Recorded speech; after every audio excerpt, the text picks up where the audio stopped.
بسم اللہ الرحمن الرحیم۔ صحت و عافیت کی مسنون دعائیں۔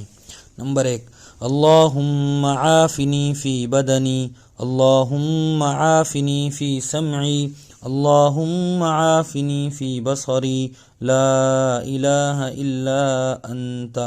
اے اللہ تو مجھے جسمانی صحت و عافیت عطا فرما۔ اے اللہ تو میری سننے کی قوت میں عافیت و سلامتی عطا فرما۔ اے اللہ تو میری دیکھنے کی قوت میں عافیت و سلامتی عطا فرما، تیرے سوا کوئی معبود نہیں ہے۔ اللہم متعنا باسماعنا وابصارنا وقواتنا ابدا ما ابقیتنا۔ اے اللہ ہمیں ہماری سماعت، بینائی اور جسمانی قوتوں سے زندگی بھر فائدہ پہنچا۔ اللہم انی اعوذ بک من البرص والجنون والجذام ومن سیئ الاسقام۔ اے اللہ میں تیری پناہ مانگتا ہوں برص سے، دماغی خرابی سے، کوڑھ سے اور تمام بیماریوں سے۔ نمبر 4، اللہم انی اعوذ بک من البخل واعوذ بک من الجبن واعوذ بک ان ارد الى ارذل العمر واعوذ بک من فتنة الدنیا واعوذ بک من عذاب القبر۔ اے اللہ میں تیری پناہ مانگتا ہوں بخل اور کنجوسی سے، اور میں تیری پناہ مانگتا ہوں بزدلی سے، اور میں تیری پناہ مانگتا ہوں بڑھاپے کی ناکارہ حدود میں پہنچ جانے سے، اور میں تیری پناہ مانگتا ہوں دنیا کی آزمائشوں سے، اور میں تیری پناہ مانگتا ہوں، پناہ چاہتا ہوں قبر کے عذاب سے۔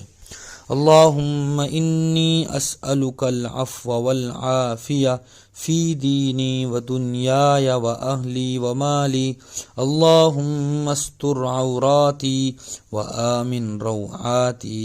اے اللہ بے شک میں تجھ سے اپنے دین، اپنی دنیا، اپنے اہل و عیال اور مال و دولت میں معافی اور عافیت کا سوال کرتا ہوں۔ اے اللہ میرے عیبوں پر پردہ ڈال دے اور میری گھبراہٹوں کو امن عطا فرما۔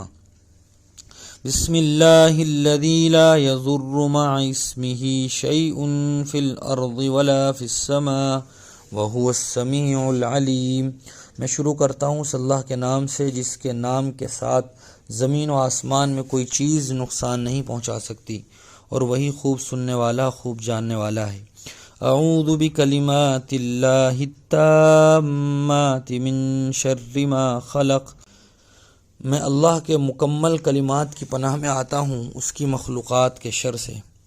اللہم انی اعوذ بک من زوال نعمتک وتحول عافیتک وفجاءت نقمتک وجمیع سخطک۔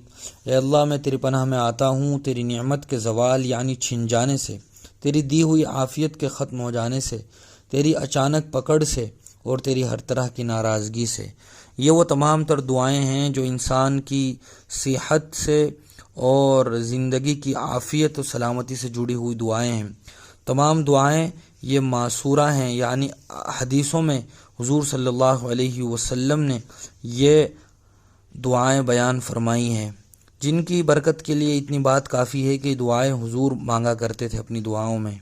اللہ تعالیٰ یہ تمام دعائیں ہم سب کے حق میں قبول فرمائیں۔